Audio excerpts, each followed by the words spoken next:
Have you ever thought about how full foods, like, they just have this really long history, you know? I mean, sourdough is like the perfect example. It feels like it's been around forever, right? It really does. This ancient way of making bread. But it's funny because now everyone's talking about it, like all the health benefits and stuff. Yeah, exactly. It's not just about the taste anymore. It's like this whole health thing. And I think for you especially who've been asking us about sourdough, we wanted to like really dig deep and figure out like why is it still so popular after all this time?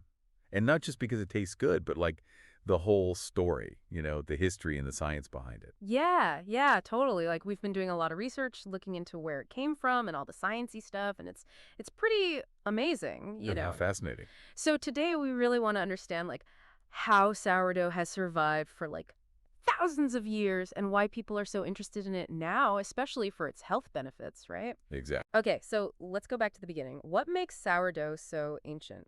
Well, it's considered one of the oldest ways to make bread, like bread that rises. Uh-huh. We can actually trace it back like over 6,000 years to ancient Egypt. Wow. Can you imagine? No yeast packets from the store, just flour, water, and time. 6,000 years. That's just mind-blowing. I mean, how did they even like figure that out? It's not like they had, a cookbook for sourdough. Right, it was probably a total accident. Just picture it. Someone leaves out this mixture of grains and water, and, well, the air and the grains themselves naturally have yeast and bacteria in them. Oh, So okay. it just starts to ferment. Right. And they realize, hey, this actually makes the bread rise, which makes it so much better than flat bread. It was Yeah. like a huge change in their diet. Wow, so a total accident that changed like everything. I love that. So let's jump ahead a few thousand years. Didn't sourdough like become really popular in America during the gold rush or something? Yeah, absolutely. The California Gold Rush in 1849, it made sourdough famous in America. I mean, the miners, they relied on their sourdough starters so much. Yeah. It was like a reliable way to make bread in those tough conditions. Oh, I bet. They even got the nickname sourdoughs. Oh, It really? was that important to them. Sourdoughs, wow. It's amazing how a food can just like become part of a certain time and place. I know, it's pretty cool. So, bringing it to today, there's been this huge comeback for like fancy sourdough bread, right? Like artisanal bakeries and stuff. Are there any like famous bakers who've been a big part of Oh, this? yeah, for sure. One name that always comes up is Chad Robertson from Tartine Bakery. He's like really helped make high quality sourdough popular again. It's like he's turned it into an art form. Right, right. So from ancient Egypt to the gold rush and now to like fancy bakeries. It's quite a journey. But it's not just about the history, right? There's actual science that makes sourdough special. Exactly. What makes it so different is the fermentation process. Okay. Most bread you buy in the store uses just one type of yeast, but sourdough uses this whole community of good bacteria and wild yeasts. It's kind of like a little ecosystem. So like a tiny world is creating the bread. So what does all that, microbial activity actually do? Well, one big thing is it creates lactic acid, Uh-huh. and that's what gives sourdough its tangy flavor. Right. But it's not just about the taste. Okay. It also helps us digest the bread better. Digestion is a big deal for a lot of people. So how does sourdough help with that? Well, the longer fermentation time allows these enzymes from the good bacteria to break down some of the carbs and gluten in the flour. Oh, okay. So if somebody has a problem digesting those things, sourdough can be easier on their stomach. It's like the microbes are doing some of the digesting for you before you even eat it. That's so interesting. It's like pre-digestion, right? Exactly. I've also heard that sourdough might be better for your blood sugar. Is that true? Yeah, there are studies that show that sourdough can have a lower glycemic index. What does that mean? Well, the glycemic index measures how quickly the sugar from a food gets into your blood.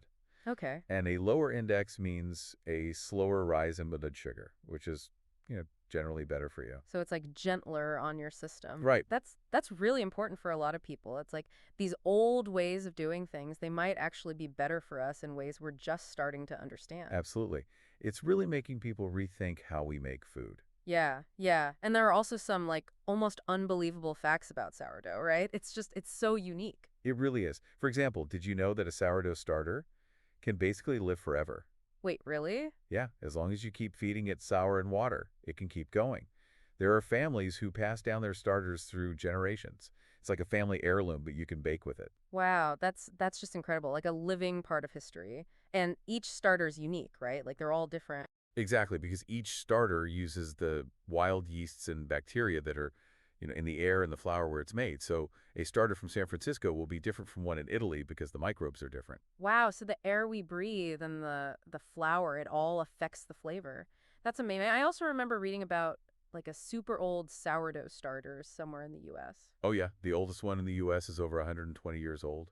Just think of all the bread it's made and all the history it's seen. That's incredible. Okay, so to recap, to give everyone a sense of the timeline, can we go over the history of sourdough again, like really quickly? Sure. So we think it was discovered by accident in ancient Egypt around 4000 BC. Then it became really popular in the U.S. during the gold rush in 1849. Then in the 1900s, people started using store-bought yeast more, and sourdough became less popular. Right. But now, in the 21st century, it's making a comeback because people are more interested in, artisanal foods and healthier options. So it's like it went from accidental discovery to like a staple food. Then it kind of faded away and now it's back and better than ever. Yeah, exactly. So for you listening, what's the big takeaway here? What have we learned about sourdough? I think the main point is that sourdough is this amazing mix of ancient tradition and modern science. It's not just bread, it's this special food with a unique flavor and potential benefits for your digestion and health. If you're looking for food that tastes good and might be good for you, sourdough is definitely worth trying. Yeah, it's like sometimes the old ways of doing things are still the best. That's a great way to put it. Well, we covered a lot today, from the very beginning of sourdough to its comeback and all the science behind it. It's really fascinating how something so simple, flour, water, and time, has such a rich history. It really is. And it makes you wonder what other traditional foods might be, hiding amazing benefits that we haven't even discovered yet. Maybe by looking back at how people used to eat, we can find new ways to be healthier today. That's a great thought. Thanks for joining us for this deep dive into the world of sourdough. Until next time.